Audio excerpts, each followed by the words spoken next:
जैसा कि आदेश हुआ था सीधे रचना विष्णु खरे की तरमीम। यह ठीक है कि जो प्रकाश को जानते हैं, यह ठीक है कि जो प्रकाश को जानते हैं उनके लिए वह अनिवार्य है, लेकिन इस मानसिकता के चलते अंधकार की अक्षम्य उपेक्षा हुई है। प्रकाश को जानने के लिए आंखें चाहिए, और चूंकि सौभाग्य या दुर्भाग्य से वे हम में से अधिकांश को मिली हुई है, इसीलिए हम ये समझते हैं कि हम उसके अनेक लाभों और कुछ हानियों से परिचित हैं। लेकिन हम भूलते हैं कि अंधेरा ना होता या सिर्फ वही होता तो शायद उजाले की जरूरत न पड़ती। कोई नहीं कहता जरा अंधेरा कर दो, वह तो होता ही है। उससे पार पाने के लिए उजाला करना पड़ता है। प्रकाश की समस्या यह है कि वह हर समय हर जगह हो नहीं सकता। अंधेरा हमेशा रहता है। प्रकाश की समस्या यही है कि वह हर समय हर जगह हो नहीं सकता। अंधेरा हमेशा रहता है, लगता है वही स्थायी है, शाश्वत है, चिरंतन है। प्रकाश के रहते भी वह रहता है और प्रकाश के जाते ही हो जाता है।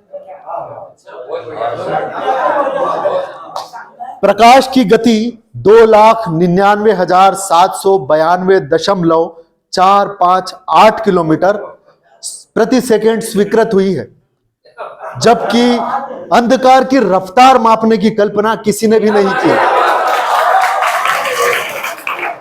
प्रकाश की गति 2,99,792.458 किलोमीटर प्रति सेकंड स्वीकृत हुई है, जबकि अंधकार की रफ्तार मापने की कल्पना किसी ने भी नहीं की, लिहाजा वह बिना आंकी ही चली आती है।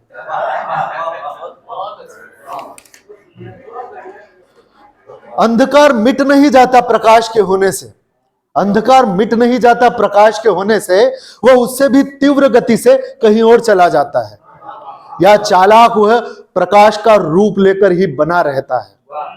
या चालाक वह प्रकाश का रूप लेकर ही बना रहता है। कहते भी हैं कि पुराना प्रकाश रुग्ण होकर नया अंधकार बन जाता है। कहते भी हैं कि पुराना प्रकाश रुग्ण होकर नया अंधकार बन जाता है। सर्वव्यापी है अंधकार, सर्वव्यापी है अंधकार। वह सिर्फ दिए तले ही नहीं चला जाता। जहां न पहुंचे रवि वहां कोई और पहुंचे न पहुंचे, अंधेरा उधर पता नहीं कब से पहुंचा हुआ होता है। उसे सर्वव्यापी है अंधकार। वह सिर्फ दिए तले ही नहीं चला जाता।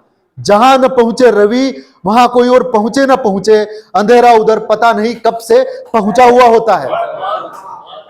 उसे निजी और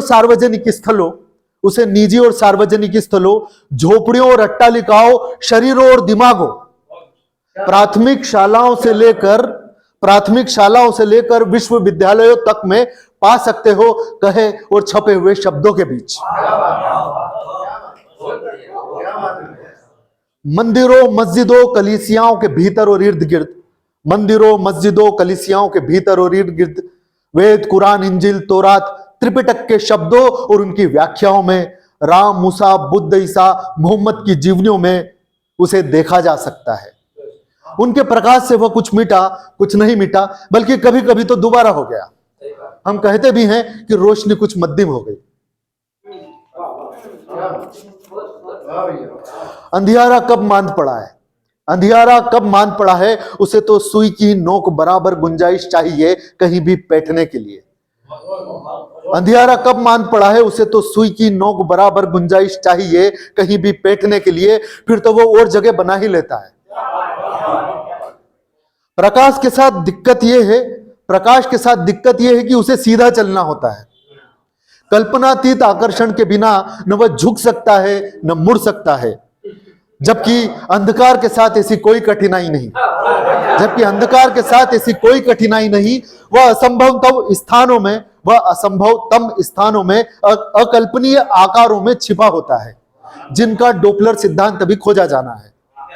वह असंभवतम स्थानों में अकल्पनीय आकारों में छिपा होता है, जिनका डोपलर सिद्धांत अभी खोजा जाना है।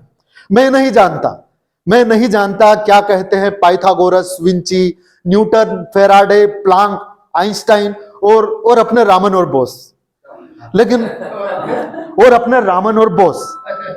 लेकिन प्रकाश की तरंग अवधारणा सही हो या अणुओं की, लेकिन प्रकाश की तरंग अवधारणा सही हो या अणुओं की, मेरे लिए यह मानना कठिन है कि तरंगों और अणुओं के बीच भी अंधेरा न रहता हो। यह अंधकार की जिद नहीं, यह अंधकार की जिद नहीं, उसका स्थायी भाव है कि वह अस्थायी रूप से जाएगा, यानी कि कभी नहीं। यह अंधकार की जिद है, यह अंधकार की जिद है कि उसका, यह जिद नहीं, उसका स्थायी भाव है कि वह अस्थायी रूप से जाएगा, यानी कि कभी नहीं। मुझे यह कल्पना आतंकित करती है, मुझे यह कल्पना आतंकित करती है कि कहीं ऐसा ना हो यह ब्रह्मांड ही एक अंधियारा कृष्ण विवर हो, यह ब्रह्मांड ही एक अंधियारा कृष्ण विवर हो जो सारा प्रकाश सोख रहा हो। और चूंकि हम इसी गह्वर में पड़े हैं, इसीलिए निगले जाते प्रकाश का भ्रम हमें हो रहा हो। और जो इस गढ़े से बाहर है, और जो इस गढ़े से बाहर है, उसके लिए यह एक अंधकार का महापिंड हो। मुझे हैरत है कि स्कूलों से लेकर आधुनिक प्रयोगशालाओं के विज्ञान अध्ययन क्रम में प्रकाश की पढ़ाई और शोध होती है, लेकिन भौतिक शास्त्र की अदना से अदना किताब भी अंधकार की अवहेलना करती है, जैसे वह कोई विषय ही नहीं। जब मुझे हैरत हुई है कि स्कूलों से लेकर आधुनिक प्रयोगशालाओं के विज्ञान अध्ययन क्रम में प्रकाश की शोध और पढ़ाई होती है, लेकिन भौतिक शास्त्र की अदना से अदना किताब भी अंधकार की अवहेलना करती है, जैसे वह कोई विषय ही नहीं। जबकि आप गौर से देखें तो भौतिक शास्त्र ही नहीं, जबकि आप गौर से देखें तो भौतिक शास्त्र ही नहीं, इतिहास, भूगोल, अर्थशास्त्र, भाषा, साहित्य, राजनीति, कला, संस्कृति आदि विषयों में कितना अंधकार है।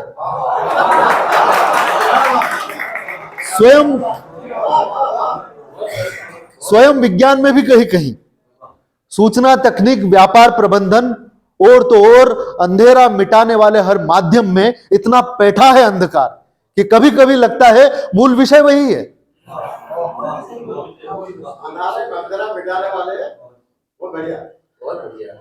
प्रकाश के खिलाफ मेरे पास कुछ भी नहीं है, प्रकाश के खिलाफ मेरे पास कुछ भी नहीं है। उसकी और उसके इस्तेमाल की गति जैसी है वैसी रहे, बढ़ सके तो और अच्छा।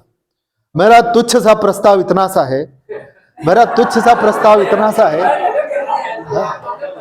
कि अंधकार की जो अवमानना भरी, मेरा तुच्छ सा प्रस्ताव इतना सा है कि जो अंधकार की अवमानना भरी उपेक्षा हुई है, उसे सुधार कर उसे एक संपूर्ण सत्ता और विषय का दर्जा दिया जाए,